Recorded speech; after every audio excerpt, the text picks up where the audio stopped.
हमारे जो बॉलीवुड के दो म्यूजिकल लेजेंड्स उनको कह सकते हैं, एक लता जी जी। नाइटिंगेल ऑफ इंडिया जी और भप्पी लहरी जी की डेथ हुई। जी। जी सर, आपका कुछ एक्सपीरियंस आप बताइए कि आपने। लता जी के साथ एक्सपीरियंस ये रहा था कि एक बार डैडी ने उनको घर पे बुलाया था डिनर पे, तो she used to not go everywhere.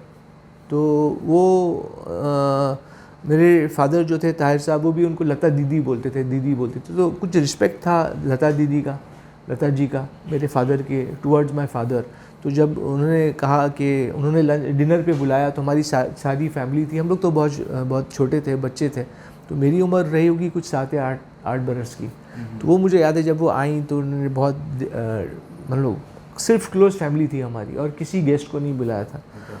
और बिकॉज वो कहीं हर जगह जाती भी नहीं थी लता जी हर पार्टी में नहीं जाती थी, ऐसा शी टू रिफ्रेन। तो वो आई और फिर हमने डिनर किया, उन्होंने सबका नाम पूछा, सब देखा, बोले नहीं बहुत प्यारे बच्चे हैं, उनको बोला डैडी को। और जब डैडी, मुझे याद है कि डैडी ने जब खाने पे बैठे तो अचार ऑफ़र हुआ, तो उन्होंने बोला नहीं मैं अचार नहीं लूँगी। तो she used to take that much care कि वो खाने भी एकदम अचार नहीं खाती थी, टू मेंटेन हर वॉइस। और इसलिए कितने सालों तक उनका जो वॉइस बरकरार रहा, उसमें जो पावर रहा, उसमें जो प्योरिटी रही। तो ये सब चीज़ें भी आर्टिस्ट लोग को करना पड़ता है। तो शी यूज्ड टू ईट अचार नहीं, ताकि उनका गला बैठ नहीं जाए। तो वो सब केयर लेना पड़ता है। तो वो ऐसा मुझे याद है कि उन्होंने ऐसा किया था, एक ऐसा वाक़या हुआ था। और भप्पीदा का तो वाक़या ऐसा है कि Bappida, my daddy give him sort of a break you can say, क्योंकि ज़ख्मी हाँ, ताहिर साहब ने ज़ख्मी पिक्चर, शायद उसके पहले उनकी जो भी पिक्चर आई होगी, लेकिन ही वॉज नॉट नोटिस्ड। तो ज़ख्मी पिक्चर के साथ भप्पी लहरी नोटिस हुए। हमारे डैडी की पिक्चर थी, प्रोडक्शन था ज़ख्मी, हाँ, जिसमें सुनील दत्त थे और राकेश रोशन जी थे, रीना रॉय थी, आशा पारिक जी थी। तो सब कलाकार थे, तारिक शाह हमारे कज़न थे। तो वो पिक्चर से भप्पी लहरी को एक जो प्लेटफॉर्म मिला, और उनके गाने सब हिट, सब गाने उन्हीं के थे। और भप्पी लहरी ने एक्चुअली उससे पहले बैकग्राउंड म्यूज़िक दिया था अनामिका का, जिसमें राहुल जी ने म्यूज़िक दिया। तो उनको ब्रेक, जब वो म्यूज़िक देखकर डैडी ने उनको ब्रेक दिया।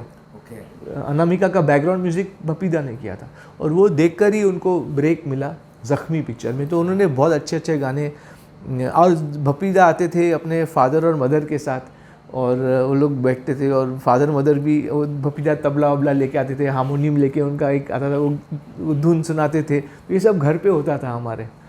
और भप्पीदा की जो बर्थडे है 27 नवंबर, वो मेरी सबसे छोटी सिस्टर की भी बर्थडे उसी दिन है। तो जब भप्पीदा पार्टी देते थे आगे चल के, जब वो कुछ स्टार हो गए, तो उनके यहाँ पार्टी होती थी, यहीं रहते थे च्यूम विलेज में। तो मेरे फादर मदर, हमारी सिस्टर का यही दुख रहता था कि वो लोग वहाँ पार्टी में चले जाते थे, और मेरी सिस्टर की पार्टी कई बार हम लोग को मतलब कैंसिल करनी पड़ी, बिकॉज भप्पीदा की पार्टी में हमारे पेरेंट्स गए थे। तो ये सब बातें याद हैं। और भप्पीदा के पेरेंट्स आके उनको खूब इनकरेज करते थे कि वाह वाह भप्पीदा, वाह, बंगाली स्टाइल में वो लोग वाह भापी करके वो जो गाना सुनाते थे, उनको इनकरेज करते थे। तो ये सब माहौल बना रहता था। फिर बाद में जब Bappida got married, and then his wife also was very, the full family was close to us. Cricket matches देखना और उसको डिस्कस करना, ये सब हुआ करता था। तो उस ज़माने में पिक्चर का माहौल एक अलग बनता था कि सब लोग मिलते थे घर पे और बैठते थे। तो भप्पीदा का तो ये हमारे घर से ही उनको पहली हिट मिली है ज़ख्मी के रूप में।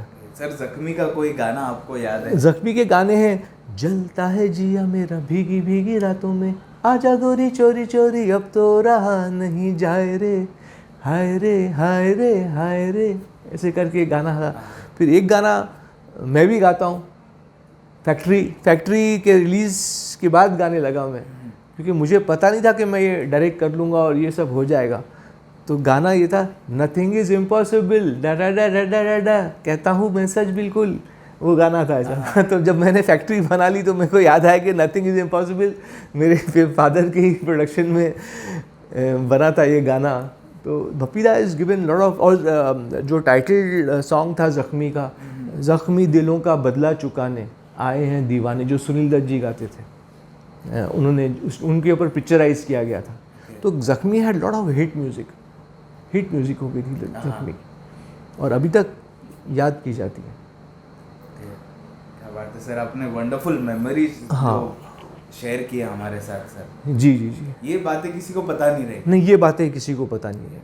थैंक यू कि आपने उनको याद किया और हमारे और लास्ट मैं भपीदा को मिला था इमरान खान, हमारे जो नेव्यू हैं इमरान खान, उनकी इंगेजमेंट हुई थी, उनकी शादी हो गई थी, तो उनका एक रिसेप्शन फंक्शन रखा था इधर ताज लैंड्स एंड में। तो वहाँ आमिर ने सब इंडस्ट्री वालों को इनवाइट किया था, तो वहाँ भपीदा और उनकी वाइफ को मैं लास्ट मिला था एक्चुअली। और 2 साल पहले मैंने, पता नहीं, मुझे अचानक ऐसा ख्याल आया भपीदा का, और मैंने उन्हें बर्थडे एक बुके भी भेज दिया था। तो ऐसे ही दिल में आया, तो मैंने उनको बुके भेजा था। ऐसे ही उनको याद, ऐसे सोचा था कि कभी हमारे डैडी काम कर चुके हैं उनके साथ, तो शायद हम भी उनके साथ काम करेंगे। इतने बड़े अच्छे संगीतकार थे, वो लेजेंड थे। तो ऐसा दिल में अरमान था, लेकिन वो अरमान तो अभी अरमान ही रह जाएगा, क्योंकि अब मैं भी डायरेक्टर बन गया। तो मैंने सोचा नहीं, भपीदा के साथ भी एक गाना करना चाहिए, मज़ा आएगा बहुत, फॉर द ओल्ड टाइम से।